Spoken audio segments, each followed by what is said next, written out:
So the latest update from the scene, 2 people confirmed dead, 8 others were injured after this small plane, a Cessna, crashed into a neighborhood in Tierra Santa. We have team coverage of the crash, bringing you the very latest information.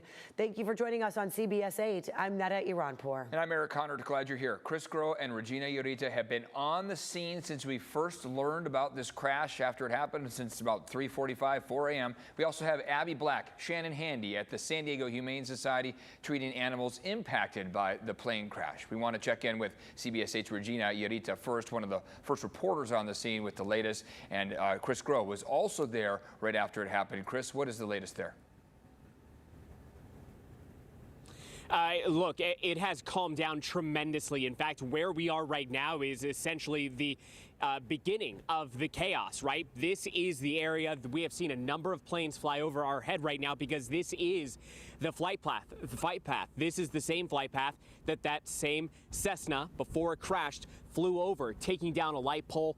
We see a part of the plane actually there in the middle of the road before finally crashing into one of those, into this neighborhood here, destroying again at least one of those homes, damaging as many as 10, setting cars on fire, setting homes on fire. In fact, let's take a look at some video right now. This is Ring camera footage that was given to us by someone who lives in the neighborhood. This was their neighbor who they saw immediately their home catch on fire like this. And so their first instinct was to grab their hose and to try to do whatever it is that they can to help. And finally, before being evacuated here to the YMCA in the chapel, before now they've likely been somewhere else. So this was just chaos. I think that's just the #1 word to describe really the hours between the crash happening and maybe till about 7 to 8 a.m. It was chaos. There were so many questions. People did not know if their neighbors were okay, if anyone was hurt on the ground, and there were still questions about how many people were on board the plane and so forth, and how is it that something like this could happen? That last question obviously still unanswered. There was one gentleman that we met here at the YMCA who had his priority set the moment that the cops knocked on his door telling him that he had to leave, and that was to care for his family. We also heard from a number of other different evacuees who had that same sentiment. Take a listen to some of the folks that we heard from today. The police officer came into our door and knocked on the door. I was just like, well, something's going on, so I'm gonna have to get out of here, get my family, get my dogs, get my baby and my wife to get out and get out the house. So you come out, you see the police, you hear it's a plane crash. What goes through your head? As soon as I saw a police officer and he told me about like there's some big incident going on, instantly my mind went to, I have to get my family out of here. And whatever's going on, like my car, her car, everything that's inside the house, that's irrelevant. Just make sure everybody's safe. And it's such a similar story to the dozens, maybe if not more, that we've heard, that we've been speak to people here in the area. And again, you could see a light post that is just strewn across the road there. Just a reminder of just, again, how sudden this all happened, how violent this all was. But for the epicenter of this crash, we're going to turn things over now to Regina Yorita, who press conference just wrapped up at 11 a.m. And we had some more clarifications about both those who were on board the plane, their fate, but then also those injured, even though no one was transported. Regina, what can you tell us?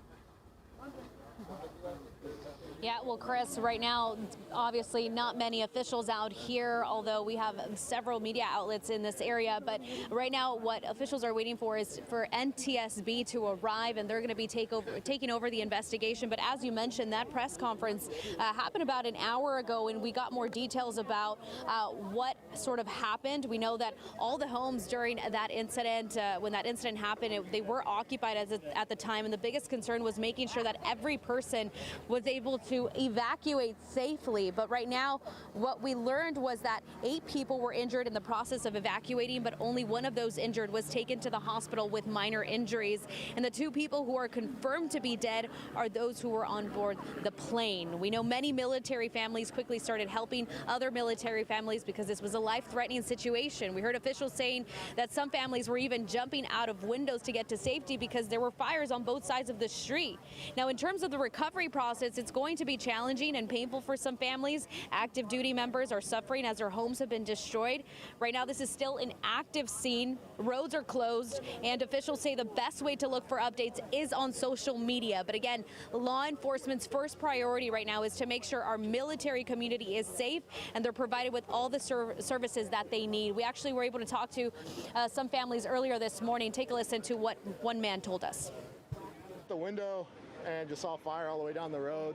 It was like a kind of a dull explosion, just like fluid going up, pretty much in flames. I looked out my window, saw everything, grabbed both my kids. Then I started to come out the front door. When I came out the front door, I heard like pop, pop, pop, pop. Now, video that you're seeing right now is also dogs that were part of, obviously, this incident. We know that some families were trying to get out to safety, and so we had police officers actually pulling out any dogs to safety as well. The San Diego Humane Society has been doing an incredible job. We also had the mayor here who was looking at some of the damage and the destruction, but it's been a really impactful day, especially for these families who eventually will have to come back out here and see really what's left of their home. So we can come back out here live. I do know that officials are hoping to get people in by tonight, but that depends on the investigation. Now, as far as that pilot, we have more information from our reporter, Kelly Hessedal, who will actually be talking a little bit more about those details. Kelly, what can you tell us? Yeah, that's right. You know, one of the big questions that remains right now is why did this happen? So I spoke to a very experienced commercial pilot, Robert Katz. He has 43 years of experience.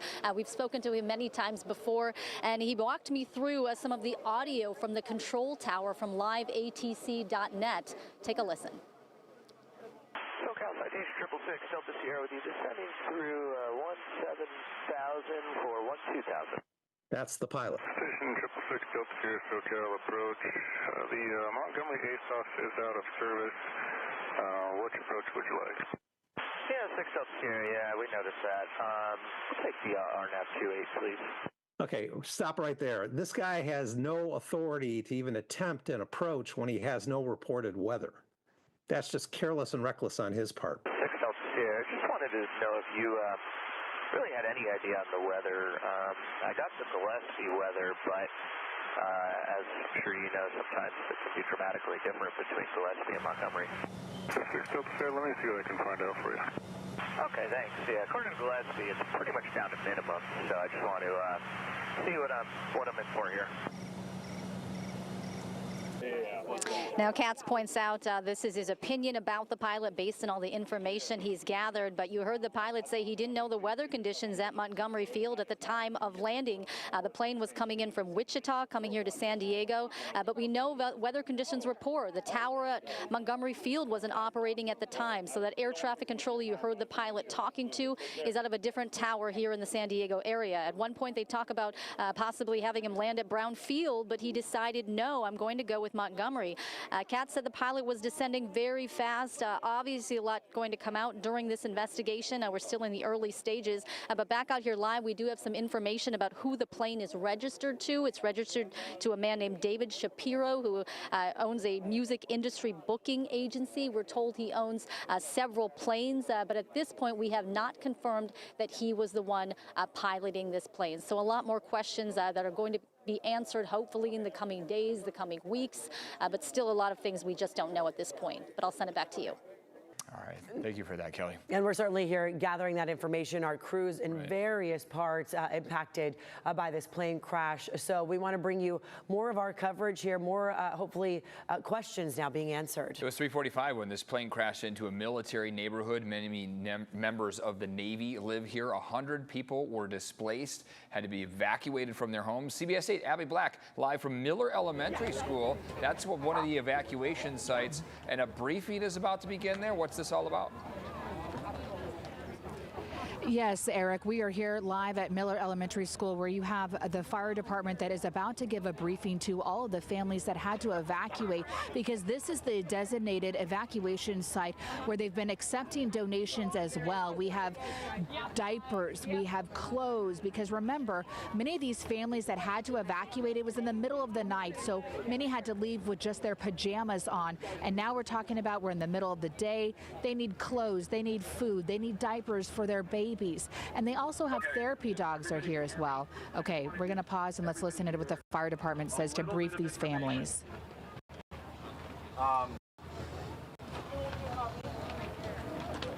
My name is Eric Windsor. I am with San Diego Fire. I'm a battalion chief with the fire department. Sir, right to your mouth and okay. Talk louder. My name is Eric Windsor. I'm a battalion chief with San Diego Fire Department. I am the incident commander for this incident, and I wanted to give all of you a quick personal briefing so you would understand where we are currently in this incident.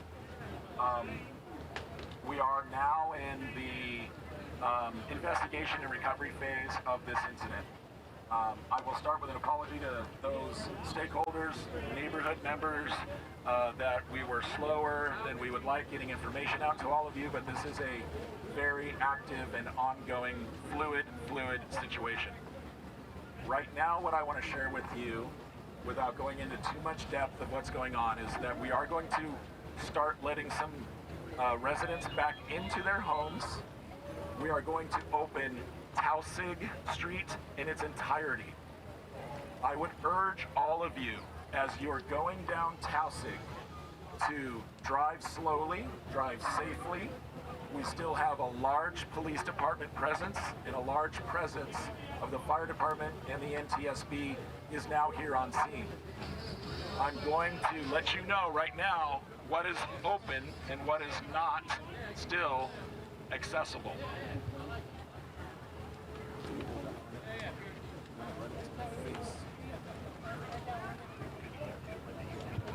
So he's going to let the people know what streets are open and what streets are closed.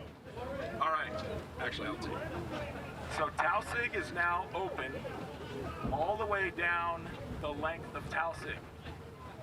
The streets that are unaccessible, we are not letting anybody in onto Yorktown Drive. Tausig and Yorktown Drive are still closed off. You can take Tausig to any one of the streets south of Yorktown. Yorktown Drive and Tausig will remain closed. We are also not letting anybody in onto Salmon Street or Salmon Road. No access from Patriot onto Salmon. So if you're on Salmon, we will not allow you up from Patriot or down Salmon from the north. Sculpin Street remains closed, Sample Street remains closed, and Santo will remain closed. But for all of you that need to use Tausig to get south of the incident, Tausig is now open. Again, please drive safely and slowly in the area. This school will be open tomorrow. For those parents who have students that attend this school will be open, as will, I believe it's Hancock Elementary is the other school that will also be open. We're going to continue to keep this open as an evacuation center for all of you to come and get food, drinks, and any help you may need. Captain Falk is my liaison officer here and will funnel any requests for information or needs through Captain Falk, and then he will funnel them through the incident command. So at this time, I'm not going to take any questions, but I wanted all of you to have the most updated information and know that Tausig is now open. And if you live south of the incident, you can get in and out. So thank you very much for your patience. We're doing our best to resolve this situation and get you back to some sense of normalcy. So be patient with us, bear with us, and we will get you back to your normal lives. Thank you very much. So as you heard, the incident commander had just said some good news for many families that they've opened Tausig, so many of those families that live there. But I'm overhearing this woman right here. I think she lives in one of the affected areas, and she is very emotional about what to do. By everybody else, and nobody's answering. I live right on Sample, right directly. You're right on Sample? Yes. So we're going to Captain Falk is going to talk to you here in just a moment, and we're going to get you your stuff, okay? All right, hang in there for me. These are the emotional families that we're seeing right now, as you can imagine, just how traumatizing it is for them, overwhelmed on what do I do? You know, parents are trying to keep it together for their kids to try to shield and protect them from the tragedy that's happened, but it's still just unknown on when can they get back into their homes, when can they get things. But for right now, this is the evacuation site. This is kind of their safe place where there's that comfort that many of these families can feel at the moment. It is overflowing with donations, food, those baby diapers, anything that a family needs at the moment why they are displaced. They can come here and get that blanket of comfort. We also have therapy dogs that are here from the San Diego Fire Department to bring some normalcy, because sometimes it can be very scary for kids to talk about this and try to learn to process this, but if they just have a pet of a dog, that can kind of just help ease some of their anxiety and hopefully not feel as scared, and kind of give them just a break to feel some kind of normalcy throughout the day, because it was chaotic this morning and some families had that chaos in their head on what to do, but hopefully they can come here and feel supported, because this is why we are here to help our military organizations that help these families that are still here on the home front that need your help, especially during a time like this. Abby Black, reporting there. Thank you, Abby, for that. And it's good to know that that Taussig, which is a main artery to the west and south of some of those roads really impacted, is reopened. Right. Still, though, some frustration and a lot of emotions felt by specifically that woman we just heard from. Yeah, for people who have not been home since 4 this morning. We're going to take a quick break, but the latest update again, Taussig is open. Hancock Elementary and Miller Elementary will be back to class tomorrow. We'll be right back.